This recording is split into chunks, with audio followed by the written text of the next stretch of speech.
السلام علیکم ورحمۃ اللہ وبرکاتہ ویورز، کیا حال ہے؟ امید ہے آپ لوگ خیر و عافیت سے ہوں گے۔ اللہ تعالیٰ آپ لوگوں کو خیر و عافیت سے رکھے۔ محترم سامعین، کیا آپ کو خوف اور غم کو زائل کرنے کا عمل معلوم ہے؟ اگر معلوم نہیں ہے تو آج کی ویڈیو آپ ہی کے لیے ہے، غور سے سننا، سکپ مت کرنا۔ محققین علماء میں سے بعض حضرات فرماتے ہیں کہ مجرب اور آزمودہ عملیات میں سے ایک عمل یہ بھی ہے کہ قرآن کی ان 2 آیتوں کو اگر کوئی آدمی اپنے پاس لکھ کر رکھے گا تو اس آیت کے حامل آدمی کو تمام احوال میں اللہ تعالیٰ برکت دے گا اور اس کی دشمنوں کے خلاف مدد بھی فرمائے گا۔ اور مزید یہ کہ یہ 2 آیتیں جسمانی امراض اور باطنی امراض کے لیے انتہائی زیادہ مفید ہیں۔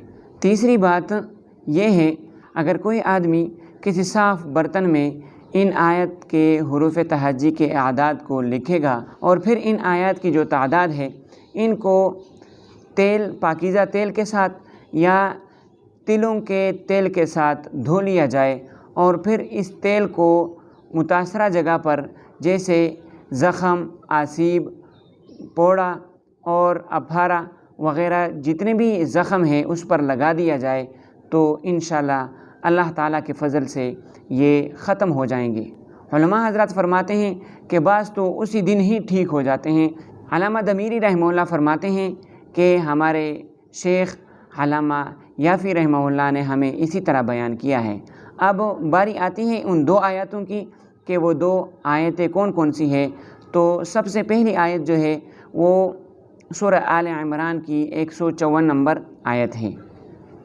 سورہ آل عمران کی آیت نمبر 154 ہے، یعنی ثم انزل علیکم من بعد الغم امنة نعاسا یغشا طائفة منکم وطائفة الی آخرہ، یعنی آخر تک پہلی آیت یہ ہے۔ اور دوسری آیت یہ ہے کہ آیت نمبر 29 ہے سورہ فتح، محمد الرسول اللہ والذین معہ اشداء علی الکفار رحماء بینہم، یعنی اس کے آخر تک یہ دوسری آیت ہے۔ امید ہے آپ لوگوں کو یہ عمل یاد ہو گیا ہوگا۔ اللہ تعالیٰ سے دعا ہے کہ آپ ان آیات میں جو پوشیدہ قیمتی فوائد ہے یہ آپ لوگ حاصل کر لیں۔ اللہ تعالیٰ آپ لوگوں کو قائم و دائم رکھے، آباد رکھے، خوش رکھے۔ اللہ حافظ۔